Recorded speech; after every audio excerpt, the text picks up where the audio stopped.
transversal a todos eles. Há, inicialmente, uma tentativa não de reproduzir os cursos da sede, senão que criar uma interlocução numa grande área das ciências sociais, na qual as ciências sociais cabia a articulação e a dimensão analítica, o conhecimento das redes, das tramas, das relações, o trabalho empírico, e a ciência política correspondia então ao debate. Creio que nunca foi dito claramente, mas era intrínseco ao que se propunha. Tanto é assim que os cursos de História e de Geografia também foram fortemente marcados nos seus projetos iniciais por abordagens pela história regional e pela problemática ambiental. Obviamente, essas ideias, não direi que não foram à frente, mas não se realizaram na forma que estão ainda para se realizar, eu diria. Ou estão se realizando de forma muito mais lenta e mais paulatina, como de fato tem que ser. Não é que essa tentativa seja algo, como se diz, aceitável para quem está diretamente envolvido. Né? Quem está envolvido quer queimar etapas, que a coisa aconteça logo. Né? Nesse caso, quem está envolvido é o senhor mesmo. Né? Assim foi, então, os 2 primeiros anos foram de intenso trabalho antes de que esse curso começasse. Trabalho de preparar os projetos, de preparar os concursos, de fazer propaganda de escola em escola para o primeiro vestibular, para buscar desesperado aonde esse curso aconteceria, porque nós não tínhamos lugar, não tínhamos lugar para a biblioteca, não tínhamos nem containers. Então, os containers já foram uma conquista, e esse segundo andar também foi. Né? Iniciamos, então, o curso assim, de Ciências Sociais em setembro de 2009, na Faculdade de Direito de Campos, em 3 salas alugadas, né? Junto com o curso de História, de Geografia, que também funcionava no mesmo local. Pouco antes, tivemos os primeiros concursos. Né? A meados de 2008, fizemos um concurso em que, pouco a pouco, as pessoas foram sendo chamadas. Primeiro foi o professor Augusto, que não está mais aqui, ainda não numa vaga reúne. Depois, estávamos discutindo quem foi primeiro, digamos que foi no mesmo dia. O professor Eugênio aqui presente, a professora Jussara,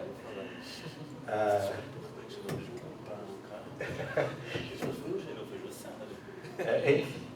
Aí, logo depois, os que permanecem, então, a professora Gisele, a professora Gabriela e muitos que não estão mais aqui. Dos alunos, muitos nomes me escapam, os rostos permanecem, mas me lembro aqui, então, do Natanael, da Daniela, do Heitor, do Rômulo, exatamente, e muitos outros, assim, que eu tentei me lembrar, mas foram a primeira turma, e muitos outros alunos super promissores que não ficaram, não permaneceram, aliás, que é algo que todos sentimos. Né? A cada turma, as pessoas promissoras que não permanecem já deixam saudades. Mas isso foi o início. A construção em si foi cheia de desafios. Desafios e experimentações dos quais não há registros. Aliás, sim, eu fui o primeiro coordenador. Que não há registros, mas que vale a pena retomar. Disputamos e experimentamos sobre coisas como qual é o tempo ideal de aula. 2 horas contínuas por 2 horas, 4 horas ininterruptas, 4 tempos diretos, ou 4 de 2 tempos interrompidos. Como articular o bacharelado e a licenciatura com projetos muito amplos e exigências enormes que cada vez nos obrigavam a nos separar mais? Que concursos priorizar? Como fazer com a produção? Quem fica em campos? Quem vai? Tantas coisas.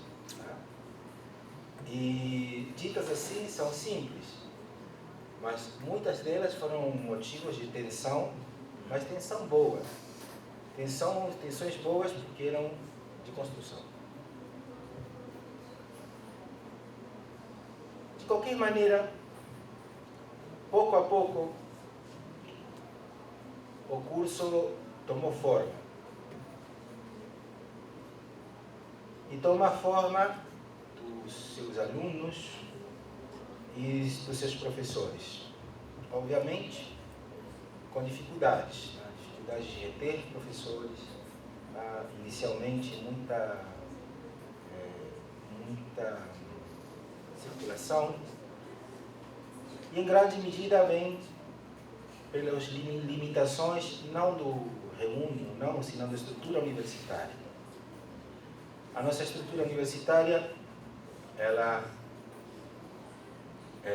não premia o esforço de construção, nem incorpora com facilidade as propostas de uma nova agenda que nos inclua, nem administrativa, nem científica. As nossas próprias redes de pesquisa têm dificuldades em aceitar que a gente permaneça lá, no interior. E essas coisas, de fato, pesam. Pesam para se dedicar, ou para tentar construir uma instituição.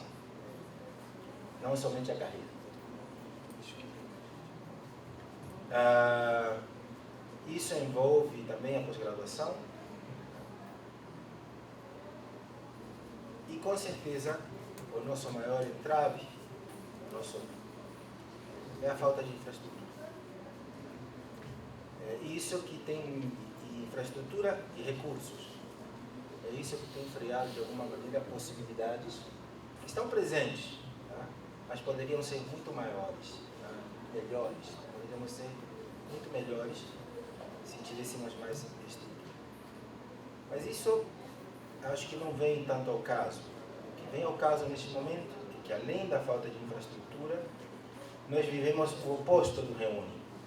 Nós vivemos o anti-reúne. E se no início do reúne falávamos em precarização, a precarização genuína está sendo vivenciada agora. E essa precarização genuína toma, como deve ser, certamente, as ciências sociais como ponto de ataque.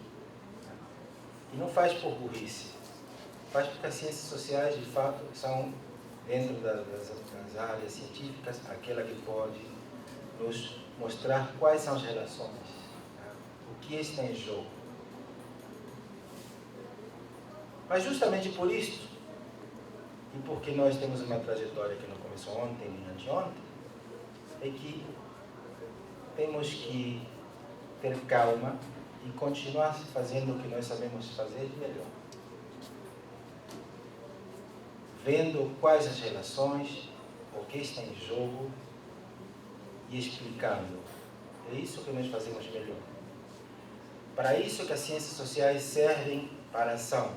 Elas devem servir para a direita ou esquerda, tanto faz.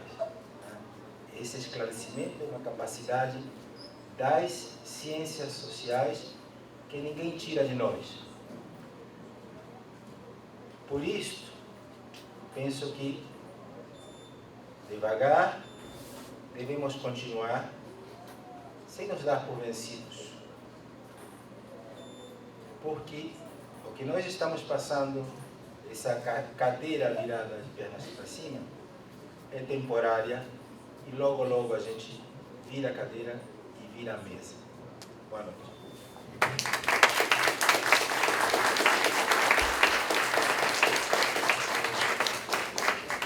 Obrigado. Obrigado, Hernan. Tomara que nós veremos essa cadeira mais rapidamente possível. Estamos todos na resistência lutando para isso. Eu queria passar a palavra agora para o professor Eugênio Soares, que também é professor desse Departamento de Ciências Sociais, é graduado em História pelo Centro Universitário Fluminense, mestre em Comunicação pela Escola de Comunicação da FRJ, doutor em Ciências Humanas, Sociologia pelo Programa de Pós-Graduação em Sociologia e Antropologia do IFIX, da FRJ. Atualmente, além de professor associado desse departamento, coordena um grupo de pesquisa de estudos do discurso e do texto histórico. E também coordena sobre projetos de leitura e interdisciplinaridade do Programa Institucional de Bolsas de Iniciação Científica do PIBID. Vou falar do professor Eugênio. Obrigado. Queria agradecer o convite, né, para vir aqui falar sobre os 10 anos do curso, e no caso 11 anos que eu estou aqui na UF. Vou produzir uma espécie de ilusão biográfica em que vou misturar um pouquinho de lembranças, algumas inventadas, outras que são resquícios de coisas que eu idealizei lá atrás, e que a gente vai ver que construindo uma narrativa com início, meio e fim, em que muitos colegas acabarão sendo esquecidos, algumas situações e etc e tal. Gostaria de deixar claro que a Jussara chegou primeiro do que eu aqui. Na realidade, na escalinha veio o Hernan, Jussara num dia, eu no outro. Nesse caso, toda vez que houver uma contenda sobre quem deve substituir o coordenador, lembre-se, é Hernan e Jussara. Eu sou o terceiro a ser consultado. Isso fica registrado aí, porque sempre tem polêmica, quem chegou antes, quem chegou depois.